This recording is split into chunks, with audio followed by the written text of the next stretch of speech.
Assalamualaikum warahmatullahi wabarakatuh. Perkenalkan, nama saya Darmawati, NIM 2024010878, mata kuliah Ushul Fiqih. Di sini saya akan mempresentasikan judul makalah saya tentang masalah mursalah. Pertama, saya akan menjelaskan tentang latar belakang. Salah satu metode yang dikembangkan ulama ushul fiqih dalam mengistimbatkan hukum dari nas adalah masalah mursalah, yaitu suatu kemaslahatan yang tidak ada nas juz'i atau rinci yang mendukungnya, dan tidak ada pula yang menolaknya, dan tidak ada pula ijma' yang mendukungnya, tetapi kemaslahatan ini didukung oleh sejumlah nas melalui cara istiqra' atau induksi dari jumlah nas. Di era zaman modernisasi saat ini, banyak permasalahan-permasalahan baru yang ditimbul di dalam lingkungan masyarakat, terutama masalah yang berbau agama. Banyak hal yang perlu pertinjauan oleh fikih. Selanjutnya, rumusan masalah, yaitu pengertian dari masalah mursalah, dasar hukum masalah mursalah, kehujahan masalah mursalah, dan apa saja macam-macam masalah mursalah, apa saja syarat-syarat masalah mursalah, dan kedudukan masalah mursalah. Dan kita akan membahas semua itu. Selanjutnya kita masuk ke pembahasan pengertian dari masalah mursalah. Maslahah secara etimologi, maslahah sama dengan manfaat, baik dari segi lafal maupun makna. Maslahah dapat juga diartikan sebagai manfaat atau suatu pekerjaan yang mengandung manfaat. Apabila dikatakan bahwa perdagangan itu suatu kemaslahatan dan menuntut ilmu itu suatu kemaslahatan, maka hal tersebut berarti bahwa perdagangan dan menuntut ilmu keduanya itu penyebab diperolehnya manfaat lahir dan batin. Selanjutnya, secara terminologi terdapat beberapa definisi maslahah yang dikemukakan oleh beberapa ulama ushul fiqih. Namun seluruh definisi tersebut mengandung esensi yang sama. Imam Ghazali mengemukakan bahwa prinsip maslahah adalah mengambil manfaat dan menolak kemudaratan dalam rangka memelihara tujuan-tujuan syara'. Perpaduan dua kata menjadi maslahah mursalah, yang berarti prinsip kemaslahatan atau kebaikan yang dipergunakan menetapkan suatu hukum Islam, juga berarti suatu perbuatan yang mengandung nilai baik atau bermanfaat. Selanjutnya ada dasar hukum masalah mursalah. Ada beberapa dasar hukum atau dalil mengenai diberlakunya teori masalah mursalah, diantaranya yaitu 1. Al-Quran. Dalam Al-Quran surah Al-Anbiya ayat 107 yang artinya, dan tidaklah kami mengutus kamu melainkan untuk menjadi rahmat bagi seluruh alam. 2. Ada di hadis yang dikemukakan sebagai landasan syar'i atas kehujahan maslahah mursalah adalah sabda Nabi Muhammad SAW, tidak boleh berbuat mudarat dan pula saling memudaratkan. 3. Perbuatan para sahabat dan ulama salaf. Contohnya dari Abu Bakar, yaitu para sahabat memilih dan mengangkat beliau sebagai pengganti setelah Nabi Muhammad SAW wafat.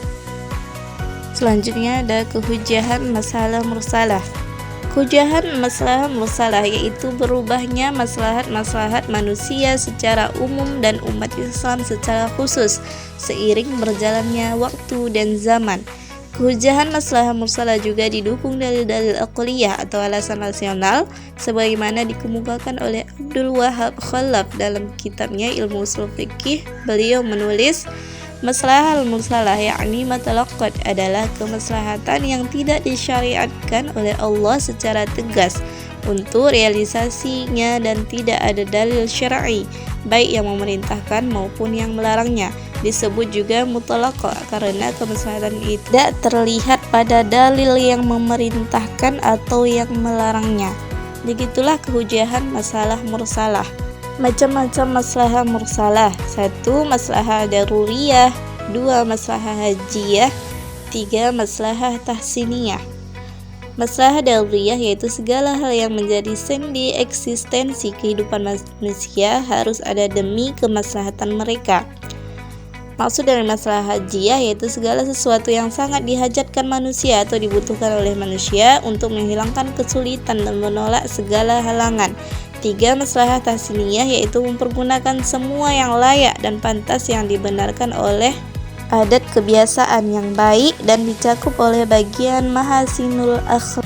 Selanjutnya ada beberapa syarat-syarat maslahah mursalah. 1.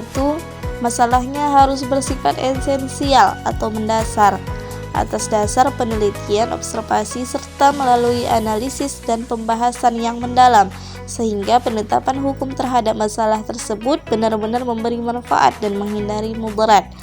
2. Masalahnya itu harus bersifat umum, bukan kepentingan perseorangan, tetapi bermanfaat untuk orang banyak. 3. Masalahnya itu tidak bertentangan dengan nas Al-Quran dan memenuhi kepentingan hidup manusia serta menghindari dari kesulitan. Itulah syarat-syarat maslahah mursalah yang harus diterapkan. Selanjutnya, kedudukan sebagai sumber hukum. Para ulama berbeda pendapat mengenai kedudukan maslahah mursalah sebagai sumber hukum. Ada ulama yang menerimanya dan ada ulama yang menolaknya. Di sini saya sudah menuliskan, teman-teman bisa melihatnya sendiri dan membacanya. Tentunya ulama tersebut mempunyai alasan tersendiri mengapa berbeda. Selanjutnya yang terakhir yaitu kesimpulan dari makalah saya ya. Maslahah mursalah adalah masalah yang tidak ada ketetapannya dalam nas yang membenarkan atau yang membatalkannya. Ada beberapa dasar hukum atau dalil mengenai diberlakukannya teori maslahah mursalah, diantaranya itu Al-Quran, hadis, perbuatan para sahabat dan ulama salaf. Kehujahan maslahah mursalah yaitu berubahnya maslahat manusia secara umum dan umat Islam secara khusus seiring berjalannya waktu zaman.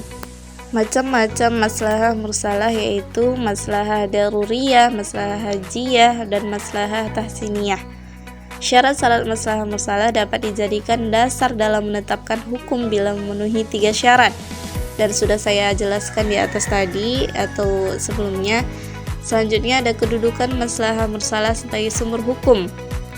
Para ulama ada berbeda pendapat, ada yang membolehkan dan ada yang tidak. Tentunya mereka mempunyai alasan tersendiri pula.